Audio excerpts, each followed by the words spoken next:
नमस्कार दोस्तों, wealth sky के एक और नए इंटरेस्टिंग वीडियो में आप सभी लोगों का स्वागत है। मेरा नाम है सुधीर और बात करेंगे इस वीडियो में हम निफ्टी एंड बैंक निफ्टी के बारे में। दोनों के चार्ट को अंडरस्टैंड करेंगे और समझने की कोशिश करेंगे कि कल की एक्सपायरी किस लेवल पे हो सकती है, क्योंकि परसों हॉलीडे है तो जाहिर सी बात है ये जो मंथ है इसकी जो फाइनल एक्सपायरी है, मंथली एक्सपायरी, वो आपको कल होती हुई दिखाई देगी। आज फिन निफ्टी की एक्सपायरी थी, कल आपको निफ्टी और बैंक निफ्टी दोनों की एक्सपायरी होती हुई दिखाई देगी, प्लस आपके स्टॉक्स की भी एक्सपायरी होती हुई दिखाई देगी। तो मंथली एक्सपायरी है और मंथली एक्सपायरी से पहले मार्केट किस साइड मूवमेंट कर सकता है मंथली एक्सपायरी को, इस चीज़ को हम समझने की कोशिश करेंगे। तो वीडियो को स्टार्ट करते हैं। ठीक है, वीडियो स्टार्ट करने से पहले हम सबसे पहले बात कर लेते हैं मार्केट एट 11 के वीडियो की। मार्केट एट 11 के वीडियो में मैंने आपको क्लियरली समझाया था कि अगर मार्केट को ऊपर जाना है तो ये यहाँ पे टाइम पास नहीं करेगा। ठीक है ना, जिस तरह से धीरे धीरे धीरे धीरे ऊपर जा रहा था तो ये टाइम पास नहीं करेगा, इसको इमीडिएटली निकल जाना चाहिए था। ठीक है, तो मैंने आपको ये भी बताया था कि ये ऊपर आपको ट्रैप कर सकता है, तो अगर किसी को बाय करना है तो 18,200 क्रॉस हो जाए तभी बाय करना, अदरवाइज़ मत करना। और जिसको सेल करना है तो वो सेल कर सकता है, क्योंकि कल भी सेम ओपिनियन थी और आज भी सेम ओपिनियन थी। मैं बाइंग की साइड पे बिल्कुल इंटरेस्टेड नहीं हूँ, क्योंकि मार्केट में अभी भी जगह है गिरने की और थोड़ी बहुत और जगह हो सकती है। यहाँ पे आपको कल से या फिर 1-2 दिन बाद गिरावट देखने को मिले।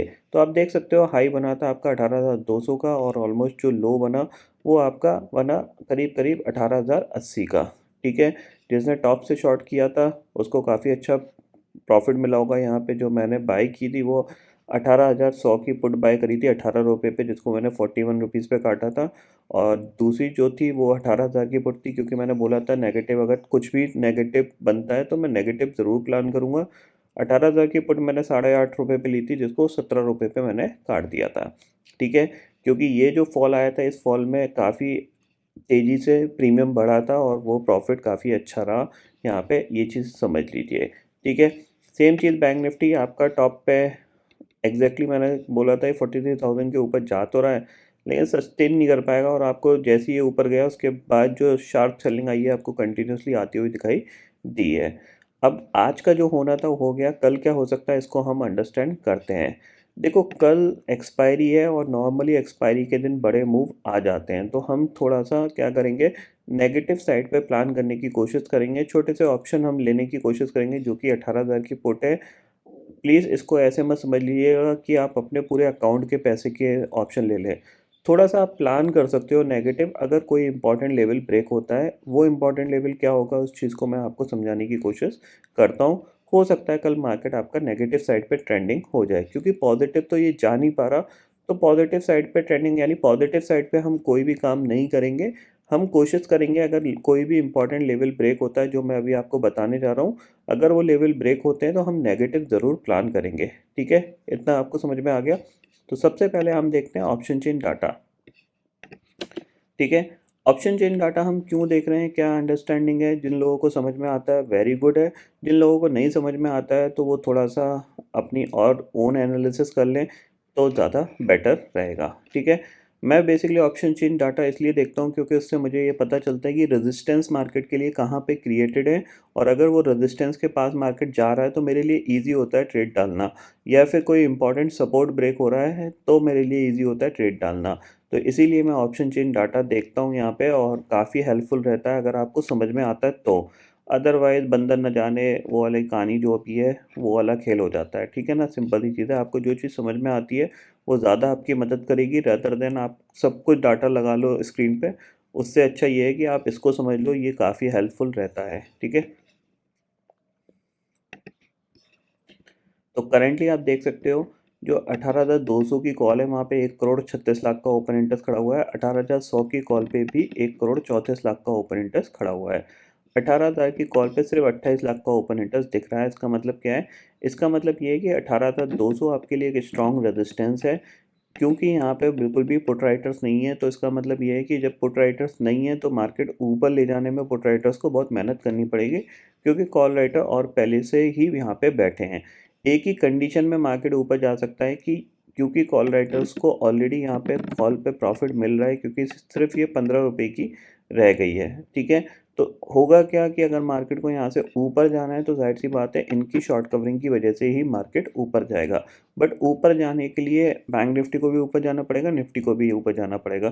तो बैंक निफ्टी में ऊपर जाने के लिए फ़िलहाल तो जगह नहीं है, क्योंकि 43,000 एक स्ट्रॉन्ग रेजिस्टेंस बना हुआ है। आज भी इसको क्रॉस करने की कोशिश करी थी, वहीं से आपने देखा शार्प सेलिंग देखने को मिली है, ठीक है।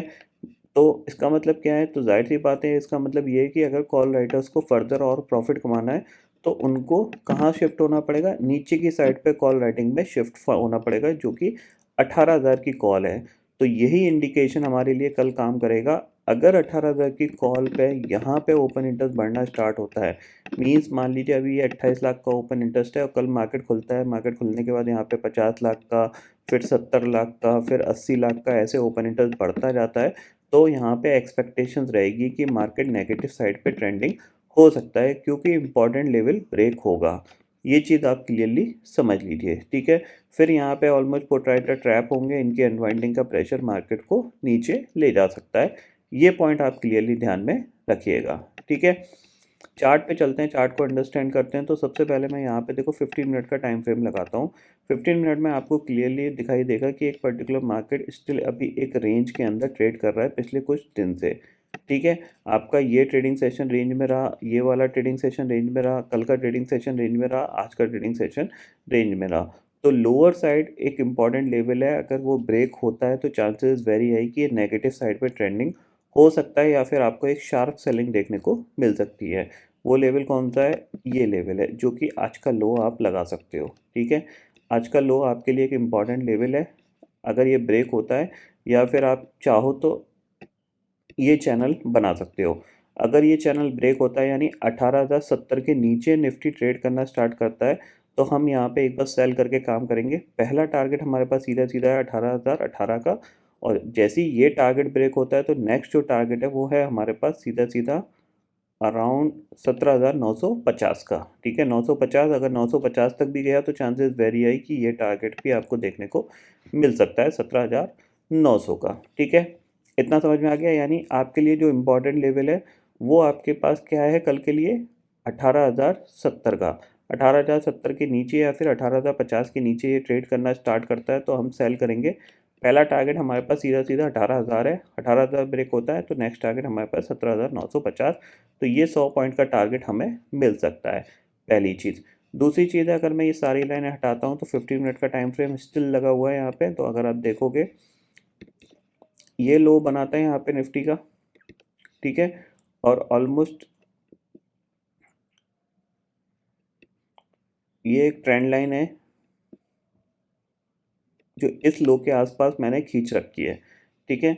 तो कहीं ना कहीं ये इसी ट्रेंड लाइन के आसपास यहाँ पे आपके क्लोज हुआ है। तो आपको क्या करना है कि यहाँ पे क्या होगा, आपका डबल ब्रेकडाउन आपको देखने को मिलेगा। बेसिकली ये जो ट्रेंड लाइन अपसाइड की ट्रेंड लाइन है, जो पूरे अपसाइड के ट्रेंड को होल्ड कर रखी है, अगर ये लेवल ब्रेक होता है बेसिकली, तो आपका ये डबल ब्रेकडाउन यहाँ पे देखने को मिल सकता है। तो आपको एक शार्प सेलिंग आपको 18,000 तक और इस लेवल तक आपको देखने को मिल सकती है। ये चीज़ आप क्लियरली ध्यान में रखिएगा, ठीक है। इतना आपको समझ में आ गया।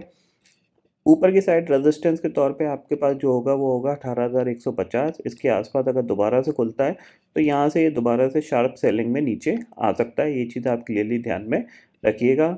तो बाय साइड पे हम कोई काम नहीं करेंगे। अगर नेगेटिव साइड पे हमारे लेवल मिलते हैं तो हम डेफिनेटली यहाँ पे निफ्टी की 18,000 की पुट लेके काम कर सकते हैं। इतना आपको समझ में आ गया। अब बात कर लेते हैं बैंक निफ्टी की। तो बैंक निफ्टी में भी सेम एग्जैक्टली लेवल से इम्पॉर्टेंट ये आपका एक गैप है, ठीक है, जो इसने क्रिएट कर रखा है। क्योंकि यहाँ से ये इतना पूरा ये गैप बनाया था इसने, तो धीरे धीरे ये गैप फिल होने आ रहा है। तो जाहिर सी बात है 42,623 के नीचे ट्रेड करना स्टार्ट करता है तो 42,500 आपका टारगेट होगा।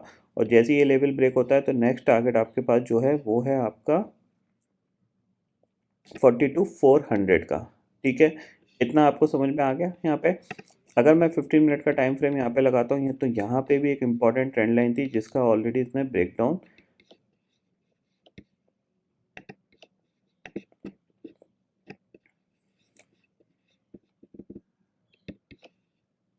ठीक है। ये आप इस तरीके से यहाँ पे, क्योंकि ये शार्प है, अगर आप इस लो को लेके चलते हो तो ज़्यादा बेस्ट है, ठीक है।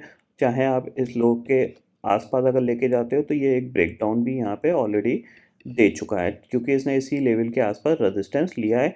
चाहो तो आप इस ट्रेंड लाइन को हटा भी सकते हो, निफ्टी के लिए आप वैलिड रख सकते हो, क्योंकि निफ्टी में काफ़ी अच्छी कामकाज कर रही है। अब इस लो से मैंने इसको मार्क किया हुआ है, ये वाला लो जो इसने अभी रिसेंटली बनाया था।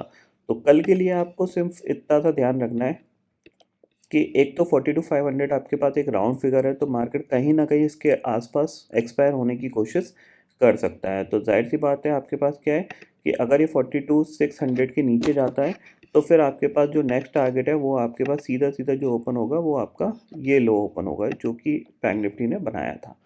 इतना समझ में आ गया। ऊपर रेजिस्टेंस के तौर पे आपके पास रेजिस्टेंस है 42,800 का। इसके ऊपर निकलेगा थोड़े से चांसेस कम हैं यहाँ पे फ़िलहाल, बट नीचे 42,500 के आसपास ये आ सकता है। ठीक है, ग्लोबल मार्केट की सिचुएशन करेंटली देख लेते हैं। तो इंडेक्सेस फ्यूचर्स में हम जाते हैं। ओवर द 2 डेज़ काफ़ी अच्छे ग्लोबल मार्केट ट्रेड कर चुके हैं। तो आज चांसेस हो सकता है कि वहाँ पे थोड़ी बहुत प्रॉफिट बुकिंग देखने को मिले या फिर साइडवेज ट्रेडिंग सेशन देखने को मिले। तो करेंटली आपको नैस्डैक फ्यूचर और यूरोपियन मार्केट भी करीब करीब आधा परसेंट नेगेटिव ट्रेड करते हुए दिखाई दे रहे हैं।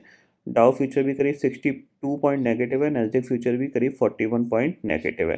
ठीक है, तो इसका मतलब क्या है कि कल जो हमारे पास, जैसे कल हमने देखा हमारे पास जो ग्लोबल क्यूज आए कैसे आए, पॉजिटिव आए थे। आज भी पॉजिटिव आए, बट पॉजिटिव आने के बावजूद हम पॉजिटिव रिएक्ट नहीं कर पाए। हमने ऊपर से सेलिंग ही देखने को मिली है, बट कल चांसेस हैं कि वो न्यूट्रल टू नेगेटिव आए। तो उस केस में हमारे पास क्या हो सकता है कि एक नेगेटिव साइड पे 80 से 100 पॉइंट की गिरावट हमें देखने को मिल सकती है। तो उसके लिए हमें बेसिकली प्रिपेयर रहना चाहिए। ठीक है, तो ये सारी कहानी आपको क्लियरली समझ में आ गई होगी। तो according to your risk reward ratio आप इस चीज़ को प्लान कर सकते हो। स्टॉप लॉस आप लगा लीजिएगा। वैसे तो इसमें कोई स्टॉप लॉस नहीं बन रहा, क्योंकि सीधी बात है, अगर लेवल टूटेगा तो आपका स्टॉप लॉस स्विंग, ये जो स्विंग हाई है ये आपका स्टॉप लॉस होगा। तो जाहिर सी बात है, एक 18,130 का आपका स्टॉप लॉस होगा। बट ऑप्शन है, ऑप्शन में ये भी स्टॉप लॉस बहुत बड़ा स्टॉप लॉस माना जाता है, क्योंकि ऑप्शन इतना अगर मार्केट रिकवर हो गया तो ऑप्शन का प्रीमियम वैसे ही ज़ीरो की तरफ बढ़ जाएगा। तो अकॉर्डिंग टू योर सेल्फ आप अपना स्टॉप लॉस प्लान कर लीजिएगा। ठीक है, तो आई होप दोस्तों ये पर्टिकुलर डाटा आपको समझ में आ गया होगा। दोस्तों फिलहाल इस वीडियो में इतना ही है। आई होप ये वीडियो आपको पसंद आएगा। वीडियो पसंद आता तो लाइक और शेयर ज़रूर करिएगा, और चैनल को जो सब्सक्राइब कर लीजिए, क्योंकि मैं उस दिन लेके आता रहूँगा हर दिन आपके लिए नए नए वीडियो। इसी के साथ शुक्रिया दोस्तों, जय हिंद।